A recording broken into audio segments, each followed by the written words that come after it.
दोस्तों नमस्कार। आज फिर लखनऊ एयरपोर्ट पे हैं और दिल्ली से कल मैं लखनऊ आया था, आज पटना लौट रहा हूँ। आज मेरे पास कॉफ़ी पीने के लिए पैसे हैं। आपको पता है कि हम लोग कल दिल्ली में थे। नित्यानंद राय जी से मिलने के लिए एक डेलीगेशन अखिल भारतीय पान महासंघ के साथ में दिल्ली पहुंचा था। बृहस्पतिवार के उनके आवास पे मुलाकात हुई थी। सुप्रीम कोर्ट के आदेश के बाद जो परिस्थितियां पान समाज के साथ उपजी है, उस पर एक परमानेंट सॉल्यूशन क्या हो सकता है। हम लोग दिल्ली पहुंचे थे बुधवार की रात। स्पाइस जेट की फ्लाइट से पटना एयरपोर्ट से हम लोग दिल्ली के लिए रवाना हुए थे और लगभग 8-9 घंटे के बाद हम लोग वहां से दिल्ली लैंड कर सके। सुबह में 9 बजे गृह राज्य मंत्री आदरणीय नित्यानंद राय जी के साथ हमारी मुलाकात हुई थी और उसमें पान समाज के जितने भी प्रमुख लोग हैं, बिहार के सारे लोग थे। आदरणीय कुशेश्वर दास जी, प्रोफेसर संतोष दास जी, राजीव जी, इंजीनियर हरेंद्र जी सहित सुल्तानगंज से सुभाष तांती जी, पूर्णिया से कपिल देव दास जी, ज्ञानू गुप्ता जी, रामाधीन जी सहित सारे प्रमुख लोग उस बैठक में थी।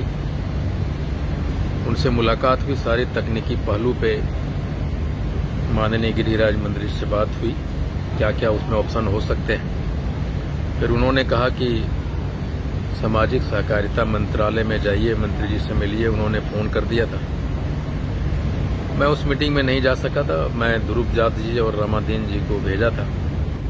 वहाँ पे प्रोफेसर संतोष दास जी, कुशेश्वर दास जी, हरेंद्र जी, ध्रुव दास जी और रामाधीन जी गए थे। उनसे बात हुई थी। उस बातचीत में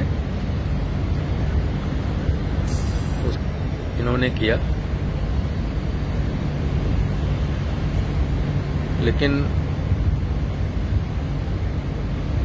ये पॉलिटिकल बार्गेनिंग की बात है और एक लंबी जदोजहद की बात है। मैं आज पटना लौट रहा हूँ। माननीय मुख्यमंत्री से दोबारा मिलने की कोशिश करूंगा। उन्होंने अभी तक समय नहीं दिया है और अभी सुप्रीम कोर्ट में जो 7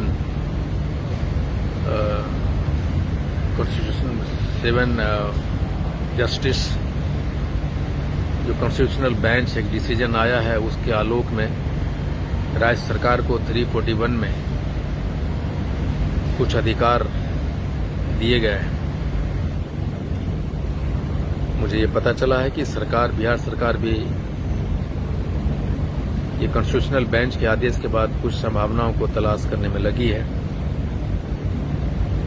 आदरणीय संजय झा जी ने बात की है और उन्होंने कहा है कि हम देखते हैं कि इसमें क्या संभावना बन सकती है नए जजमेंट के आधार पर। लेकिन ये लड़ाई लंबी है। ये एक ऐसी लड़ाई है जो हमें सड़कों पे लड़ना होगा, सर पे कफन बांधना होगा, लाठियां खानी होगी, जेल जाना होगा। हम उस समाज से आते हैं जो कभी धरना नहीं दिया, कभी प्रदर्शन नहीं किया, और हमें उन सारी चीजों के लिए तैयार रहना होगा। अधिकार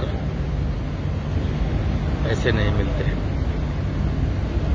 ये 9 वर्षों में क्या परिवर्तन आया है हमारे जीवन में, अनुसूचित जाति के दर्जा के बाद हम लोगों ने महसूस किया है। और उस अधिकार को बनाए रखना है तो आइए मेरे साथ। हाँको रथ हम पान है के साथ सड़क पे उतरते हैं और सर पे कफन बांधते हैं। Thank you.